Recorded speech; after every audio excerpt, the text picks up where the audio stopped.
श्री स्वामी समर्थ. स्वामी महाराज तुमच्या सर्व चांगल्या इच्छा पूर्ण करो ही स्वामींच्या चरणी प्रार्थना करते आणि आजच्या या नवीन व्हिडिओला सुरुवात करते. 2026 मध्ये महाशिवरात्र रविवार 15 फेब्रुवारी 2026 रोजी साजरी केली जाईल. हिंदू पंचांगानुसार फाल्गुन महिन्याच्या कृष्ण पक्षातील चतुर्दशी तिथीला हा सण साजरा केला जातो. महाशिवरात्रीची पूजा रात्रीच्या वेळी करणे अत्यंत फलदायी मानले जाते. याला 4 प्रहर पूजा असेही म्हणतात.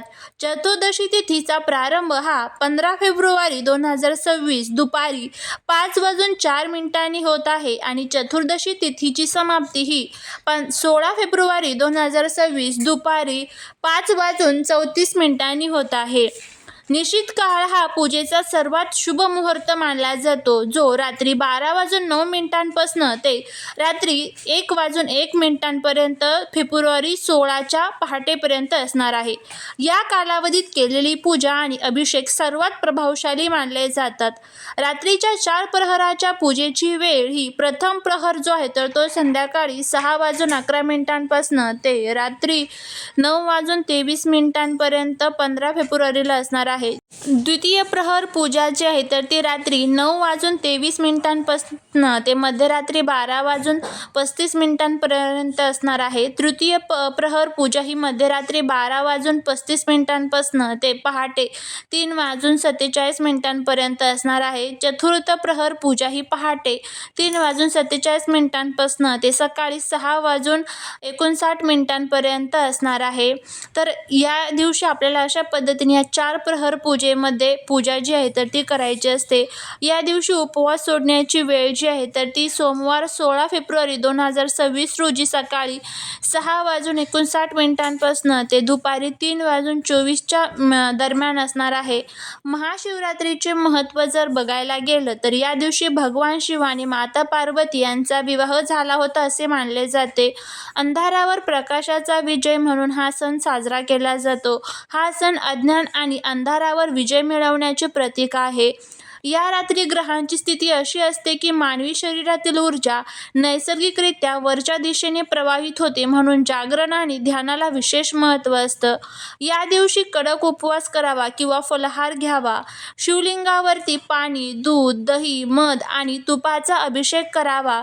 शिवाला बेलपत्र अत्यंत प्रिय आहे. ते अर्पण करताना पाठीमागचा भाग शिवलिंगाला स्पर्श करेल अशा बेताने वाहावे.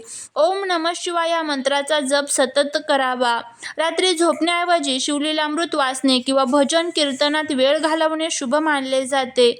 या दिवशी काय करू नये? या दिवशी भगवान शिवाला केतकी आणि चंपा फुले चुकूनही अर्पण करू नये. महादेवाच्या पूजेत तुळशीचा वापर टाळावा. पूजेच्या वेळी काळे कपडे घालणे अशुभ मानले जाते. याऐवजी पांढरे, पिवळे किंवा लाल कपडे परिधान करावे. शिवलिंगावर नारळाचे पाणी अर्पण करू नये. नारळ अर्पण चालतो पण पाणी चालत नाही. या दिवशी कांदा, लसूण किंवा मांसाहार पूर्णपणे वर्ज्य करावा. आता आपण बघूया की या दिवशी नेमका आपल्याला कोणत्या अशुभ वेळेत पूजा जी आहे तर ती करायची नाही आणि त्याचबरोबर कोणते दुर्मिळ योग या दिवशी तयार झालेले आहे. जर तुम्हाला हा व्हिडिओ आवडला तर चॅनलला लाईक, शेअर आणि सबस्क्राईब करून कमेंटमध्ये ओम नमः शिवाय लिहायला अजिबात विसरू नका. रविवार हा सूर्याचा दिवस आहे आणि सूर्य हा आत्म्याचा कारक मानला जातो. भगवान शिव हे सृष्टीचे आधार आहेत. शिवरात्री आल्यामुळे शिव-सूर्य असा संयोग तयार होतो रविवारी, जो आत्मशक्ती वाढवण्यासाठी आणि आरोग्य प्राप्तीसाठी अत्यंत शुभ मानला जातो. यावर्षी 15 फेब्रुवारीला अनेक दुर्मिळ योग जुळून येत आहेत. त्यामध्ये सर्वार्थ सिद्धी योग असणार आहे. या योगात केलेली कोणतीही कृती आणि संकल्प यशस्वी होतात. त्यानंतर श्रावण नक्षत्र संयोग आहे.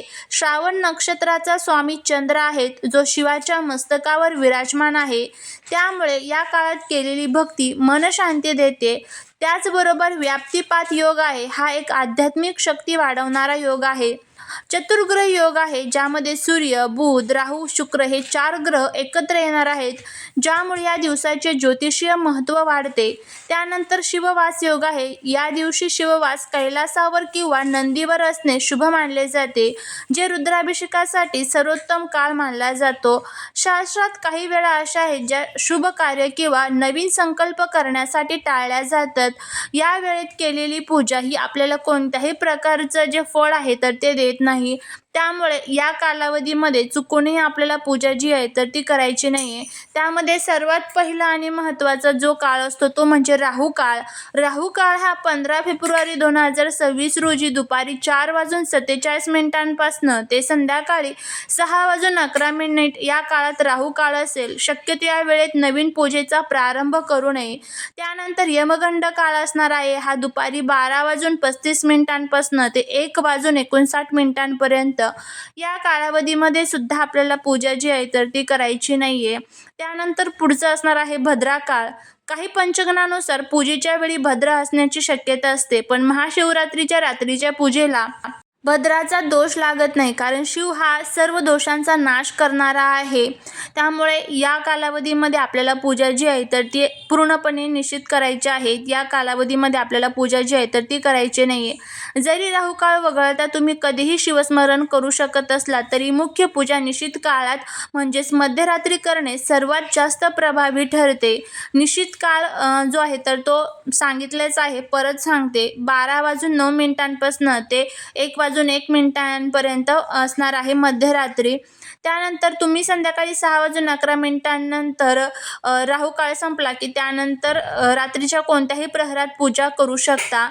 बघा, राहू काळामध्ये कोणती सावधगिरी आपल्याला बाळगायची आहे तर राहू काळात नवीन संकल्प किंवा पूजा न करता फक्त ओम नमः शिवाय या मंत्राचा जप करावा. बेलपत्र उलटे आपल्याला व्हायचे असते. बेलपत्राचा जो गुळगुळीत भाग असतो तर तो शिवलिंगावरती आणि वरती जो खरबुडा भाग असतो तर तो वरती अशा पद्धतीने व्हायचे आहे. आता आपण बघूया की शिवलिंगावरती नेमक्या कोणत्या वस्तू अर्पण कराव्यात आणि कोणत्या करू नये आणि ते का ते. तर त्यामध्ये सर्वात प्रथम आपण बघूया शिवलिंगावरती काय अर्पण करावे. पाणी आणि गंगाजल अर्पण करावे, कारण शिव हे अभिषेक प्रिय आहेत. पाणी अर्पण केल्याने मन शांत होते आणि आत्म्याला शांती मिळते. बेलपत्र अर्पण करावी. बेलाची 3 पाने 3 गुणांचे प्रतीक आहेत. अर्पण करताना गुळगुळीत भाग शिवलिंगावरती ठेवावा. दूध कच्चे अर्पण करावे. दूध हे सहारक असून त्याच्यातील उष्णता शांत करण्यासाठी थंड दूध अर्पण करावेत. मध अर्पण करावे. भस्म, विभूती, धोत्रा, पांढरी फुले अर्पण करावी. आणि शिवलिंगावरती काय अर्पण करू नये त्या आपण बघूयात. काही वस्तू पूर्णपणे वर्ज्य मानल्या जातात. त्यामध्ये सर्वात पहिला आहे ते म्हणजे तुळस, केतकी किंवा केवडा, फूल आणि त्यानंतर हळद, त्याचबरोबर कुंकू किंवा सिंदूर, नारळ पाणी आणि शंखातलं जे पाणी आहे किंवा शंख जे आहे तर ते अर्पण करू नये. त्यामध्ये जे केतकीचे फूल आहे तर ते आणि केवड्याचे फूल अर्पण करत नाही. कारण का, ब्रह्मदेवाने जेव्हा शिवाच्या प्रकाशाचा अंत शोधण्याबाबत खोटे बोलले तेव्हा केतकीच्या फुलाने त्या खोट्या साक्षीत साथ दिली होती. त्यामुळे संतापलेल्या शिवाने त्यानंतर तुळस अर्पण करू नये. भगवान शिवाने जालंधर नावाच्या राक्षसाचा वध केला होता. जालंधराची पत्नी वृंदा तुळस हिने शिवाला आपल्या पूजेस्थान न मिळण्याचा शाप दिला होता, म्हणून शिवाला तुळस अर्पण केली जात नाही. हळद हे सौंदर्याचे आणि स्त्रियांचे प्रतीक मानले जाते. शिवलिंग हे पुरुष तत्वाचे आणि वैराग्याचे प्रतीक आहे, म्हणून त्यावर हळद चढवली जात नाही, परंतु माता पार्वतीच्या मूर्तीला हळद लावतात. तिसरं म्हणजे कुंकू. हिंदू धर्मात कुंकू हे पतीच्या दीर्घायुष्यासाठी सौभाग्याचे लेण मानलं जातं. शिव हे वैरागी तपस्वी आहेत, त्यांना कुंकू अर्पण केलं जात नाही. महादेवाला अर्पण केलेल्या वस्तू या निर्मल्य मानल्या जातात, म्हणजेच त्या कोणीही ग्रहण करायच्या नसतात. नारळ पाणी हे पवित्र मानले जाते आणि ते अर्पण केल्यावर फेकून देणे अयोग्य ठरते, म्हणून शिवलिंगावर नारळ पाणी वाहत नाहीत, मात्र अख्खा नारळ अर्पण करू शकता. भगवान शिवाने शंखचूड नावाच्या राक्षसाचा वध केला होता, जो विष्णूचा भक्त होता. शंख हा त्याच्या राक्षसाचे प्रतीक मानला जातो, म्हणून शिवपूजेत शंख वर्ज्य केला जातो. अभिषेक करताना नेहमी तांब्याच्या पात्रातून पाणी आणि गंगाजल अर्पण करावे, पण दुधाचा अभिषेक करताना तांब्याचे पात्र वापरू नये.